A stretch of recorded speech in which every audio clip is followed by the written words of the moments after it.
Hey guys, it's been 6 months. We're back with season 2. We have ignition sequence start. The engines are on.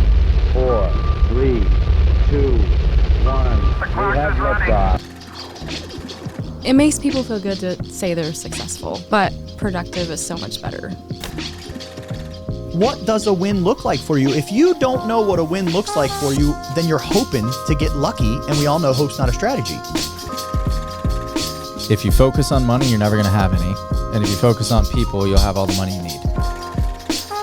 I think the biggest thing is just staying consistent and communicating with your clients with what's going on. If it's bad news, give them the bad news. If it's good news, give them the good news, but you can't be afraid of telling them. Making real estate simple. That's it. All systems are go. Over. Man, I love this new intro. Thank you, Grant, for killing it. Welcome back. Season 2, episode 1. Last time we filmed was in August. It has been a very busy 5 months, and I think that's what we're going to talk about. We're going to catch up. We have our incredible Sarasota, Florida broker, Mr. Nicholas Rapisardi, with me. It's his first time on our podcast, for sure. First time total, right? Yeah. I wish we had brought the setup. Grant, I should have taken you to dinner last night. We went out, we had some sushi. And by we, I mean he had sushi because I don't eat sushi. And we talked like life and business and planets and cool places to be. And we did. It was a good conversation. It got deep, but it got meaningful, I think. Yeah, deep and meaningful. That's a good way to be. Yeah. So, all right. So last 6 months, 6 months? No, not quite. Yeah, 6 months. Sometimes you don't know where the year goes. Sometimes you don't know where the day goes. Sometimes 2023. Yeah, 20. I don't know. I there's only so much you can talk about. Like, you know, when you start scrolling back on like a birth date on something online, you're like, neat. Wow, I'm really old. Yeah, that.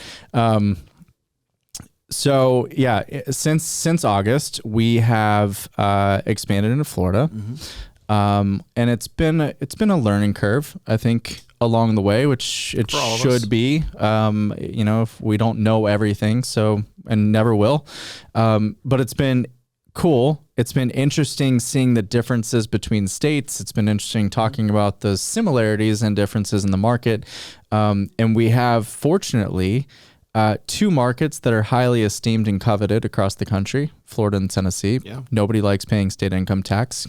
Go freedom. But with it, we also have, Grant, oh goodness. We have tremendous demand.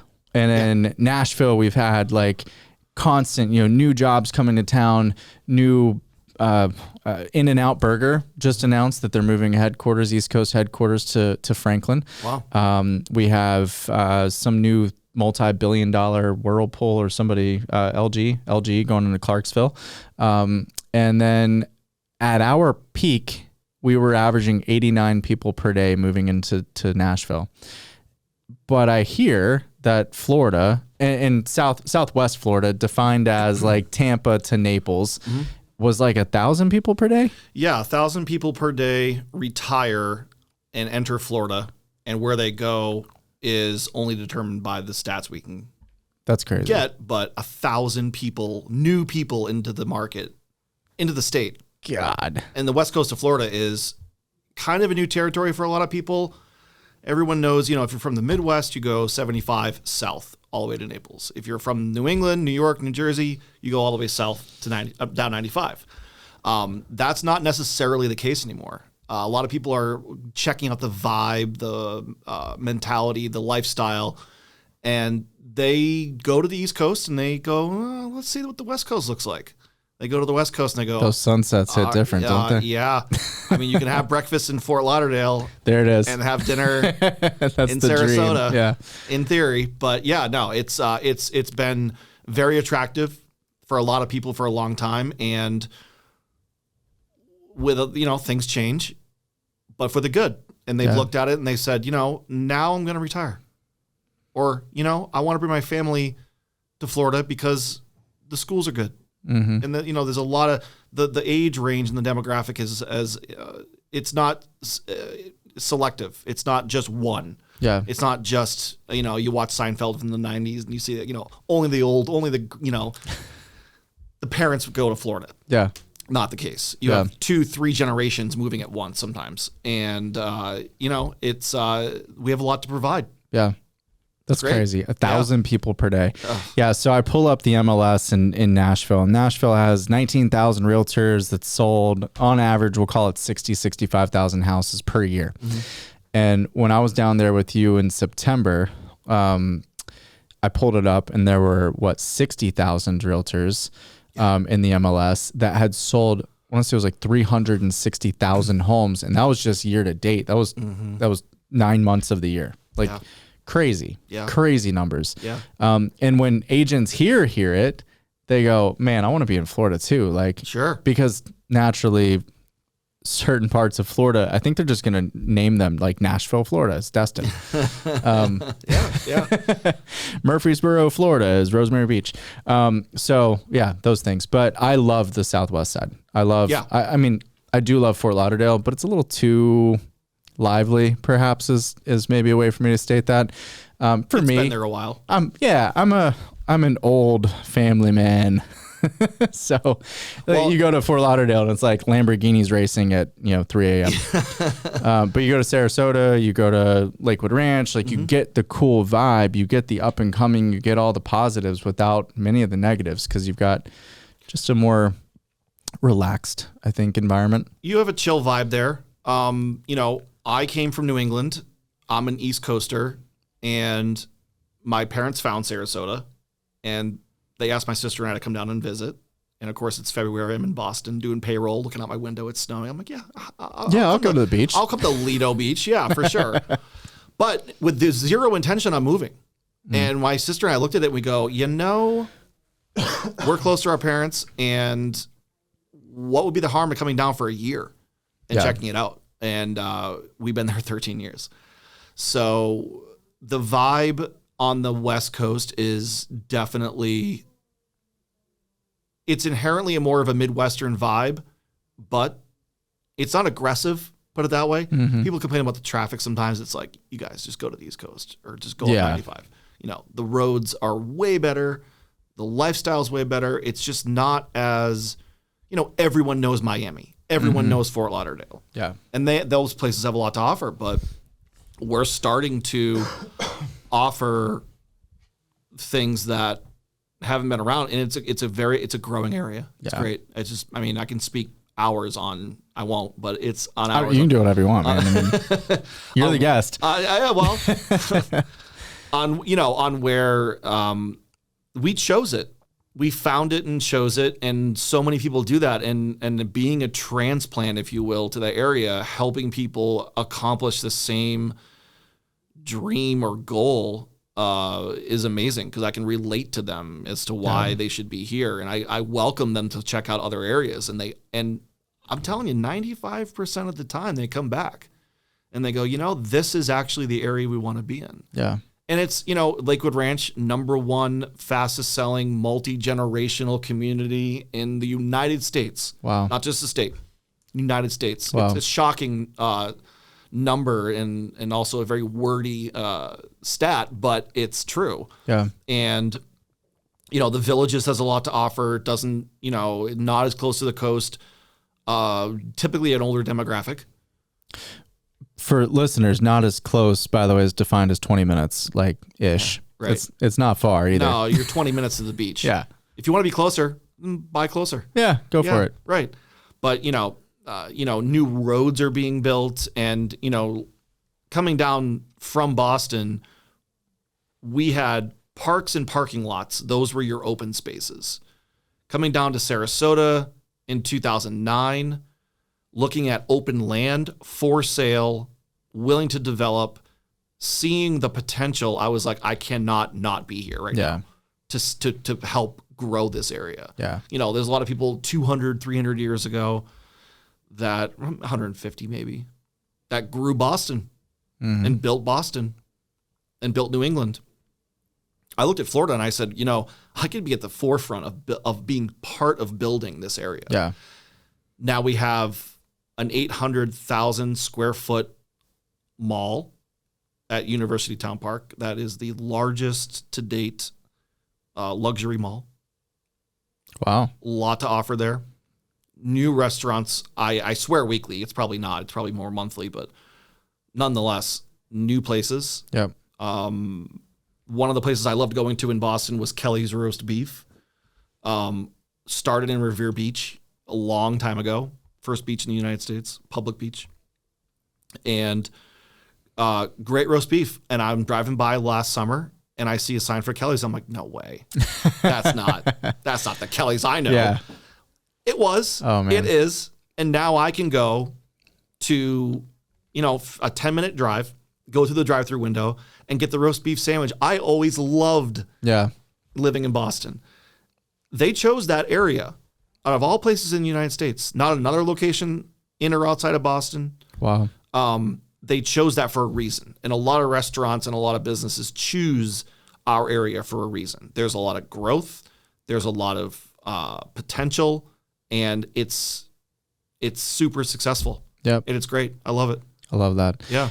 And I mean, we're both mutually thrilled about the potential and the growth of simpliHŌM in Florida. Absolutely. Last year we had a record year, and we were, really only in Nashville. I don't even know that we closed any transactions in Florida. The hurricane hit at the end of the year, kind of threw things into a weird place for a minute. But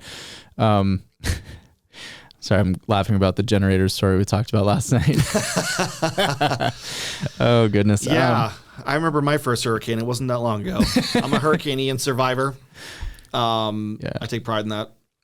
Honestly, it was like we get worse storms for 20 minutes than we did the hurricane. I shouldn't joke about it too much. Where you are. Right. Not too far south of us. The pictures were doubtful because it was like, no way that's the case. It was.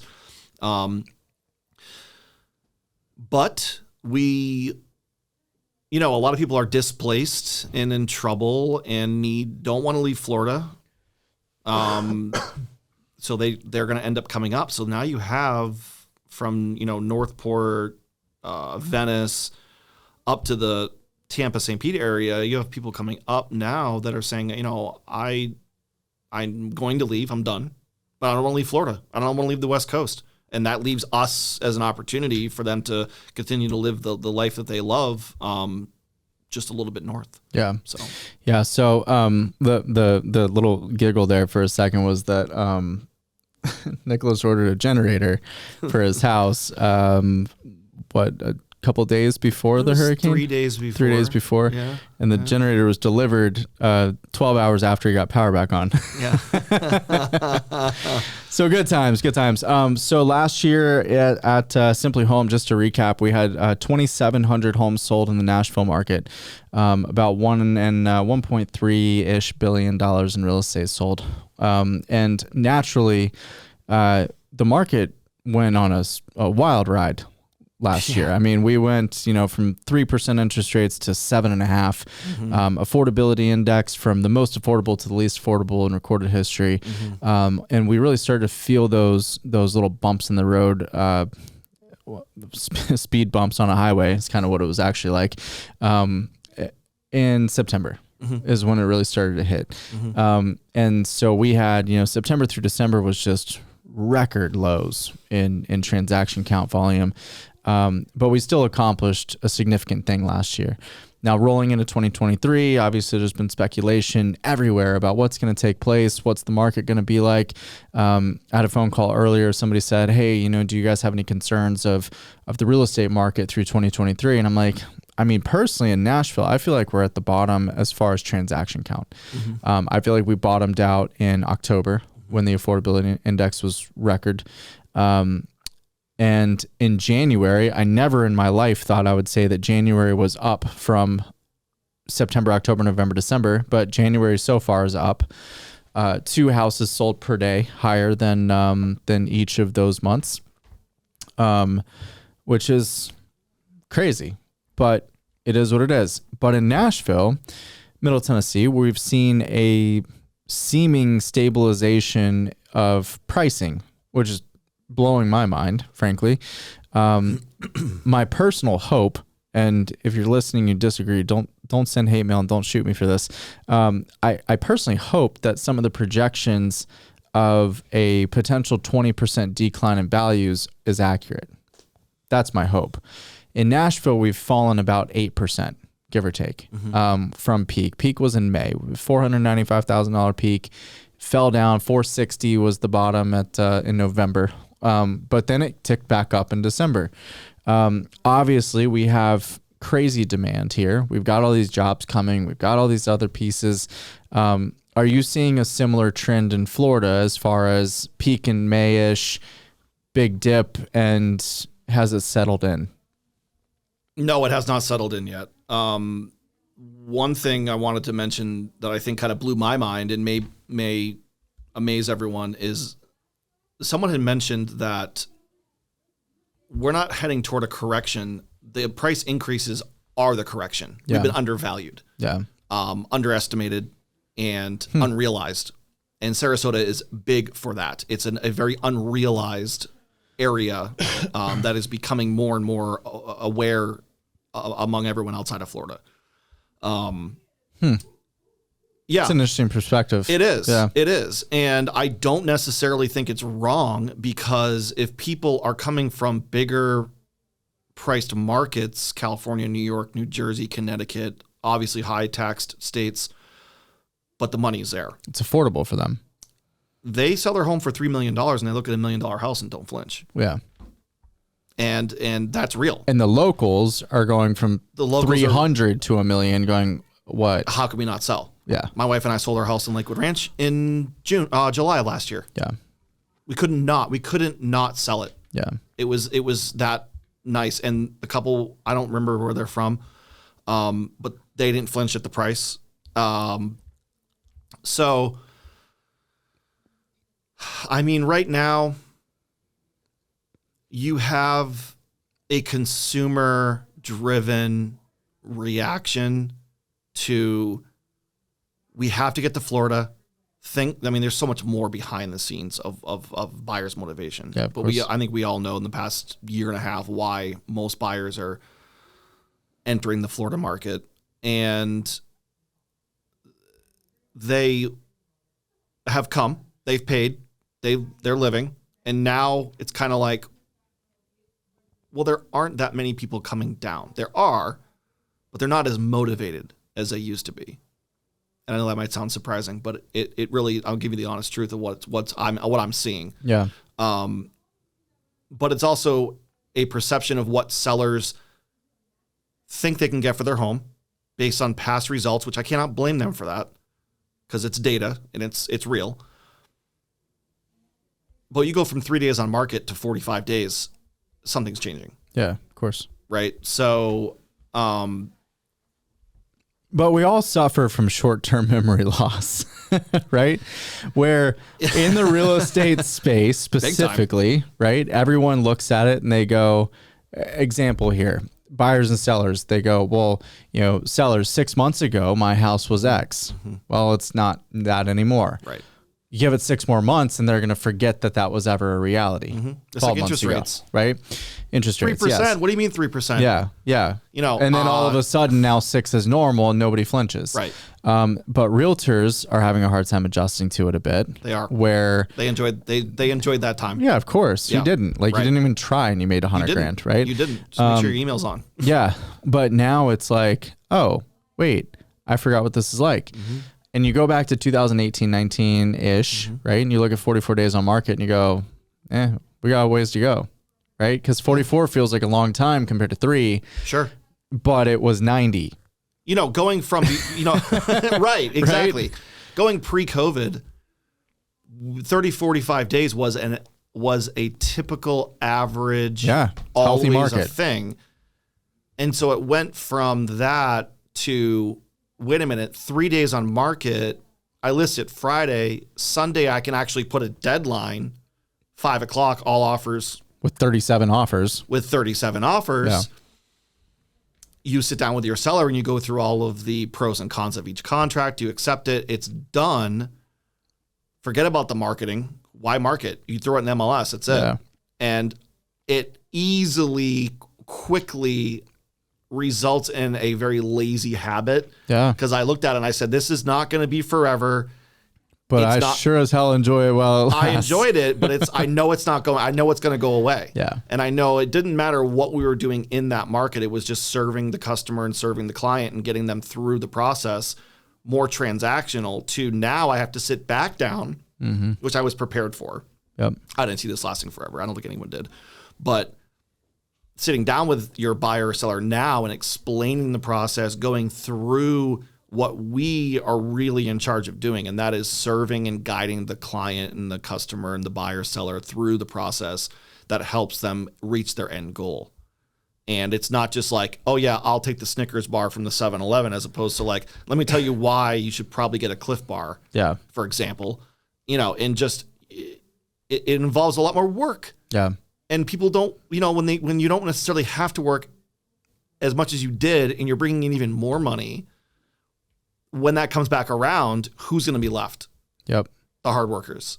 Because people are going to go, it's not for me. Yeah. Yeah, true. Since August, little simpliHŌM plug here. Since August, we've actually launched a new comp plan, and we have a couple new comp plans coming. And the new comp plan we just rolled out, I love. I felt like, for a company that our desire is to make real estate simple, I've got a freaking neon here that says simplicity is the key to brilliance. I wasn't very brilliant. I was like, oh, let me complicate this the best I possibly can. And so we've simplified it. And so our new comp plan is $500 per transaction, capping after 10 deals per year, $5,000 cap. And that's number one. And it's a step, right? Like we've had all these growth steps from 4 agents to 425 agents. We keep having little moments of like, oh, grow, adjust, grow. And so this is one of the steps. And then we have a revenue share plan coming out within the next, we'll call it 90 days. I think it's going to be less than that. But with that, as we launched into Florida, we've had some hurdles that we've had to jump through with, variances in process or, legal, the way that it's handled, like when an agent moves from one company to another, or like just the legality differences of things. Florida isn't every contract an as-is contract. It doesn't have to be. There are 3 different options there. But however, if I wrote, for example, if I were to write an as-is in A1A versus Miami or versus Naples, it's all the same contract. Got you. So, okay. It's not unique to county. It's not unique. It's unique to the transaction. Okay, fair enough. So there's those things, right? Like we've been kind of set in our ways of like, what's it like in Tennessee? Okay, well, let's go replicate that in Florida. Oh, well, we can't, because it's just different. Right. But what would you say have been the biggest eye-opening kind of takeaways of this process that we've been going through for the last bit of getting the ball rolling, other than the fact that it takes this Florida Secretary of State a ridiculous quantity of time to get legal LLC and all the licensing structures done? Yeah, it's the process was unexpected, put it that way. And patience was a virtue. Yeah. Hurry up and wait, right? Yeah, pretty much. Get it in. Yeah, get it in and wait. And it was amazing how many times I had to hit refresh to, finally August 3rd, I think it was. I was like, no way. Yes. Let's go. I want to answer your question. We'll edit this, but I want to answer your question on what have the hurdles been? Yeah.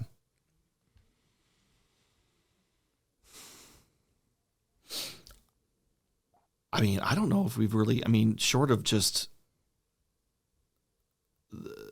the paperwork. What do you think? Give me something here. Well, there's different pieces, right? There's hurdles of us learning the new process. Mm-hmm. There's hurdles of just, you were at Keller for your whole career, right?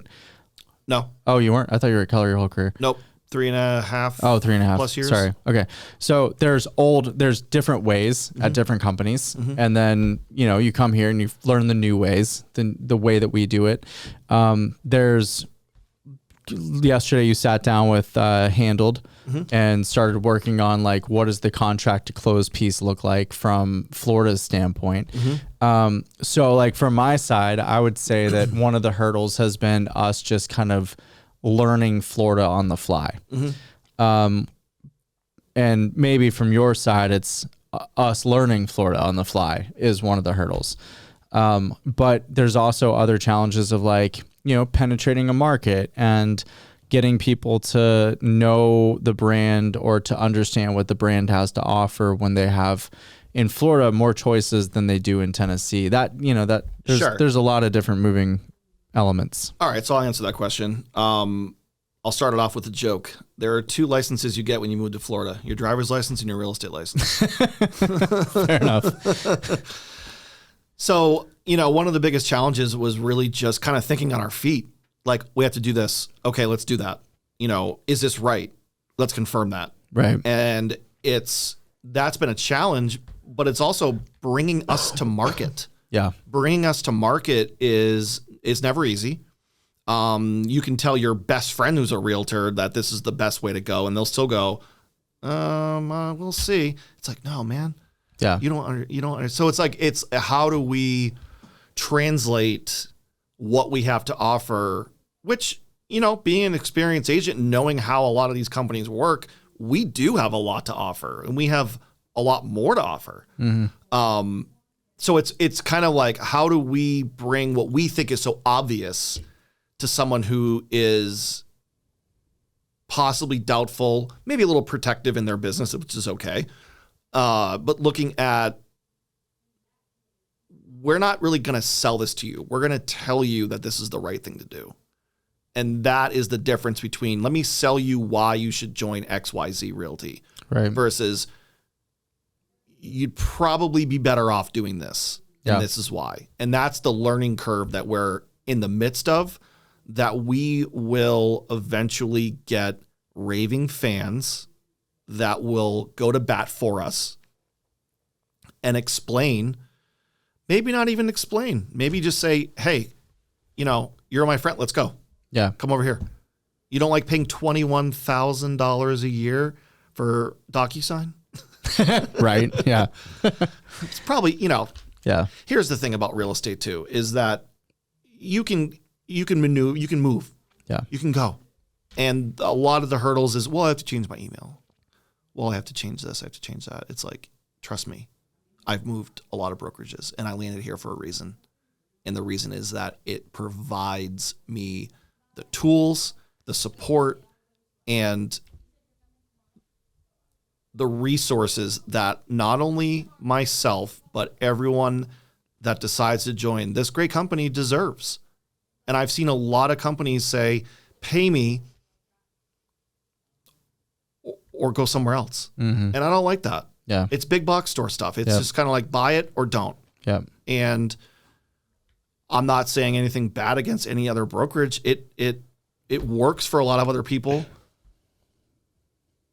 But we'll get to the point where a lot of people will go, you know, simpliHŌM is I want to go over there. Yeah. And you've seen that. You've seen that. Yeah, we've seen that momentum here. Yeah. Yeah, we've seen that here. It's just about building that momentum. It's and it's a interesting curve because, you know, people, it's almost like a wait and see approach, I think, because there's so many like fly by night companies, you know, in good times. Sure. They yeah. flash pan, right? Oh yeah.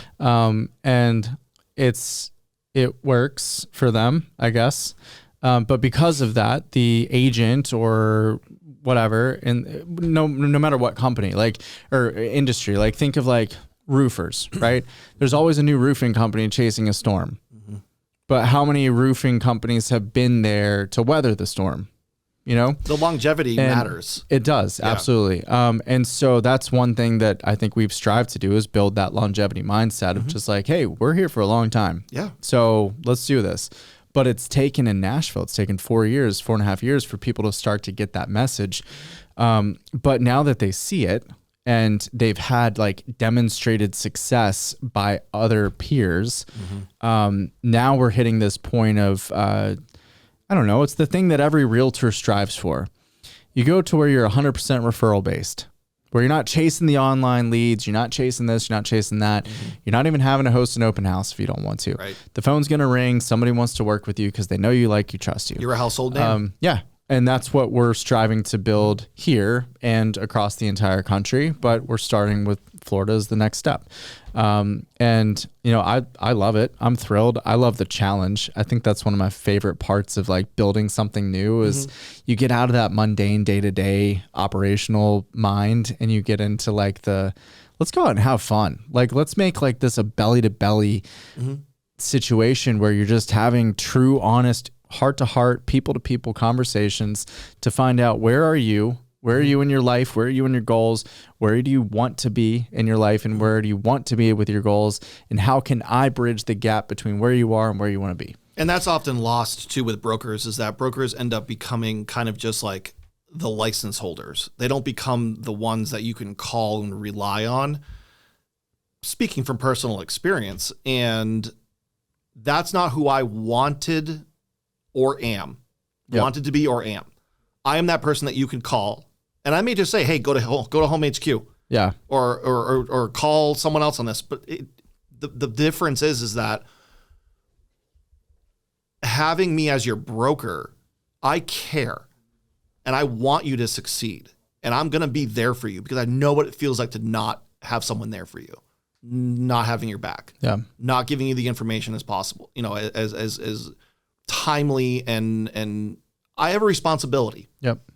And I want, and I acknowledge that, and I'm going to live up to that responsibility. And look, I mean, most brokers, they're license holders, and good luck getting a hold of them on their phone. If you even have their direct line, you may just call the front desk. That's crazy. You know, he'll call you back. I can't imagine. It's a nightmare. I mean, there have been times. That's actually like people actually do that. Yeah. Wow. I know. Wow. It's disappointing. Because they don't realize they have a responsibility. Yeah. And the thing is, too, is like, it's not illegal. It's not against the rules. But what are you doing? You're not helping someone. You're not managing. Yeah. You're not guiding, you know, inspiring. You're not doing the things that I think is the difference. Not only because I didn't want to just have simpliHŌM be the difference. I wanted and will have simpliHŌM in Nicholas Rapisardi as broker be the difference, and I'm not just gonna, you know, ride the coattails of a company that's already successful. Right. I want to build it with you. In Florida, make a difference. It's you know, I'm busy, for sure, to the point that I did update guys. I changed my phone number since the last time we were on the podcast. So if you've tried to reach out to me and it was then hit me on Instagram. But ultimately, you know, as of people email me, right? And I'll have an agent email me with a question, or they'll tag me in Mighty Networks, and I literally like try to respond within 5 minutes. Yeah. Because that's my obligation. I am nothing without the people involved in this company. It's 100% right. So same with any broker. Right. You're okay. Good for you. You have a license that says broker. Right. Big whoop. Nobody gives a shit. Yeah. But if you say, hey, if I'm a broker and I'm servicing and taking care of these 100 people or whatever the number is, then great, because that's the only thing that makes you who you are. And I was blessed coming up with great brokers. I never had the broker that never answered the phone. So I've never known anything different. Yeah, I've never known anything different. I hear the stories, you know, like we'll get people from certain companies that like do the statewide broker only approach. Right. And it's not fair to expect that individual to answer the phone. When you have 800 agents that are under you, it doesn't work. You know, no, like it doesn't. Here, when we hit about 125 agents in an office, we have to bring in an assistant broker. Because that's the only way that we know that we're going to get timely responses back to our agents with the information that they need. And you and I both know that anytime an agent's actually calling you as a broker, they need you. Yes. They're not just calling you to cut the, you know, they don't care how I'm doing, which is okay. David Balfour, our executive broker, you know David, right? Yeah. He's incredible. Yeah, I mean, he is. 20 years as a broker, I think 21, something like that. And he said, love your name, because as a broker, your name changes from what your name is to, hey, got a minute? Yeah. Because they don't care. Like Right. the agent doesn't, hey, got a quick question for you. I've got Right. this situation. Sure. Not, hey, how you doing? How's your family? Yeah. How's your dog?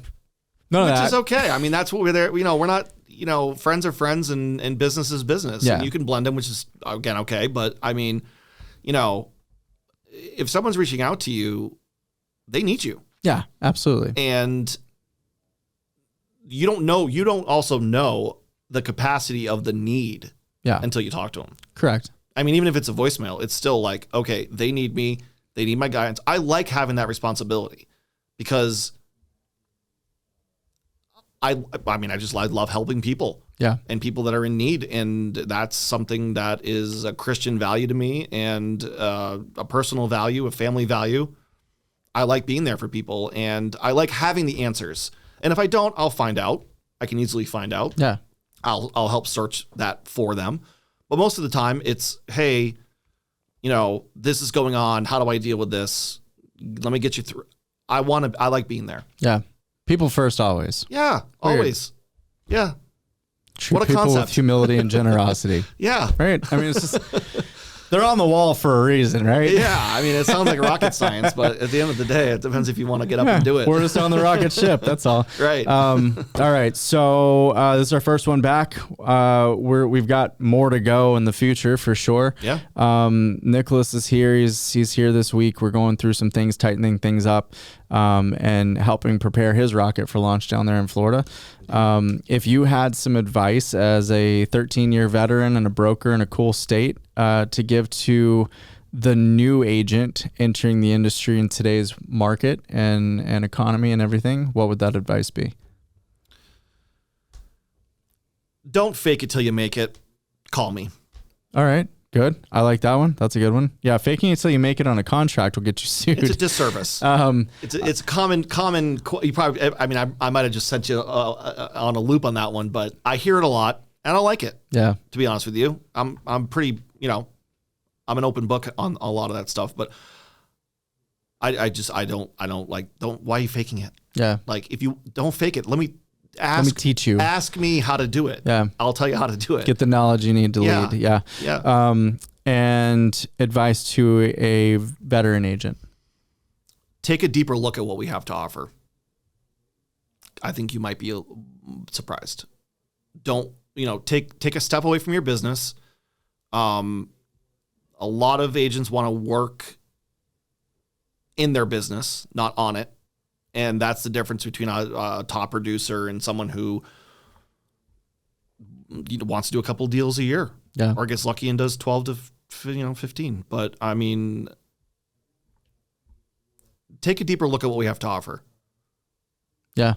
And how it can benefit you. Yeah. My favorite is when we get the agents that'll come over from, big brands or whatever, and they'll sell $10 million a year. Mm-hmm. And then they plug into what we have and they double their business in year one. I'm like, oh, wow. Okay, good. It's working. Why is that? You I think? love that. Well, time is important, and tech should empower that time and all the support functions we have. I mean, goodness gracious. Free contract to close on every deal. I mean, literally you're saving 15 hours per transaction. It's tough for some agents to pull away from their wanting to grasp onto their deal because money's important. Closing the deal, it ain't over till it's over. Yeah. I'll tell you what, I've personally had a hard time letting it go because to a transaction coordination company, because sometimes they don't deliver the service that you think is necessary to keep your, referrals, keep your, reviews up, keep them happy.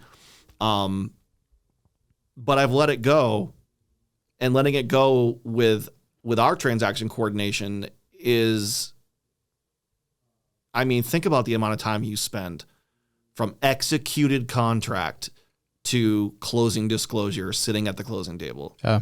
It's a lot. Not grabbing a check, by the way, because it's in your account. Yep. Right. So, Time. Time. It's time for us to wrap this one up. We have we're getting back to this. Season 2, we've revamped it. We're coming back, new content, a new focus, helping you launch into what you deserve out of life in your business. Also, we're going to be launching 2 additional podcasts, one in Spanish and one in Arabic. So we can reach all of the communities across America.